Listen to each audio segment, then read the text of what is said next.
I l'altre convidat és l'Oriol Mitjà, que és un metge que treballa a Papua Nova Guinea, lluitant per erradicar el PIAN, una de les anomenades malalties de la pobresa que afecta sobretot als nens. Bon dia i benvingut també. Oriol, explica'ns en el teu cas com va ser que vas arribar a Papua Nova Guinea, perquè tu ja fa molts anys que et dediques a la medicina tropical i tenies molt clar que volies marxar lluny, no? Sí, jo sóc metge, investigador, i des de fa anys que ja vaig descobrir que hi havia unes desigualtats entre els països pobres i els rics, que es podia fer alguna cosa per posar-hi solucions.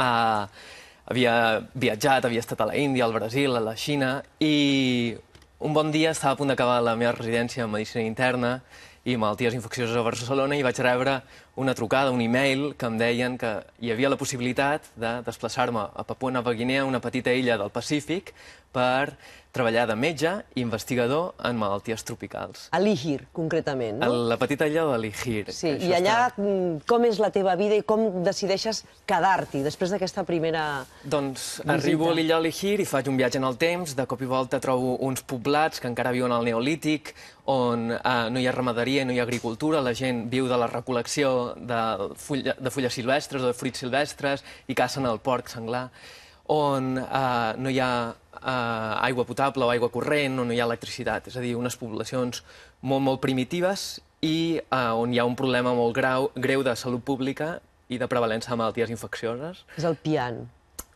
Són moltes malalties que estan relacionades amb aquesta pobresa perquè estan exposats a tota una sèrie de factors ambientals i perquè no tenen accés a hospitals. Per tant, aquelles persones moren joves, els infants moren aviat per contra del que passa en països més desenvolupats. I una d'aquestes malalties és el PIAN. I què és el PIAN, exactament? El PIAN és una malaltia infecciosa, crònica. Estem veient imatges que possiblement et poden ajudar en les teves explicacions. Sí, es transmet entre nens per contacte directe quan juguen a les escoles i produeix aquestes úlceres. Aquí veiem una úlcera petita a les cames que es mengen la carn i que, si no la tractéssim, poden progressar, arribar dins dels ossos i els ossos produeixen deformitats, inflamació, destrucció, es poden menjar el que seria la part de la cara, deixar-te sense nas i sense paladar, o bé deformar-te les cames i produiria una coixera crònica.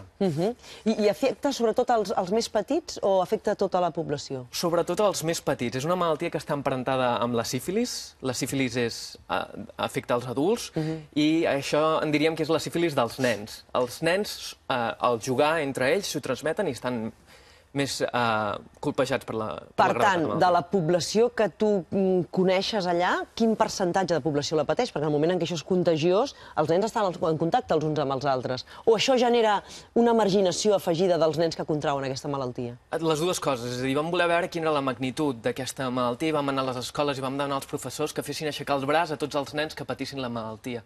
I la meitat dels nens a les classes es posaven drets. És a dir, hi ha una prevalença entre el 30 i el 40% de nens que tenen nafres a les pells. Una situació que és totalment injustificada i que no seria sostenible si estigués succeint a un país desenvolupat o si els nostres nens a Barcelona, una escola de Barcelona, ningú permetria que anessin a les escoles i la meitat dels nens tinguessin nafres. I això allà es permet per què? Allà no es permet. No és que es permeti en el sentit que per què tots els països, diguem, del primer món permeten, és a dir, no posen mans a l'obra per erradicar aquesta malaltia allà? Doncs primer cal trobar les solucions, i això és el que em dedico jo, a fer recerca per trobar solucions que siguin innovadores, que siguin fàcils i barates, i que puguin jugar o puguin ser el factor que generi el canvi, no?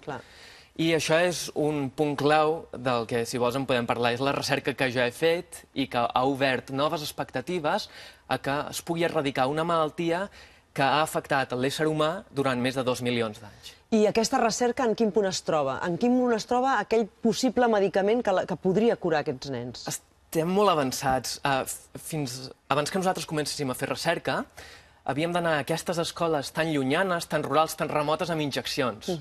I els nens fugien i eren molt doloroses, eren molt difícils de transportar, calia neveres, calia infermeres.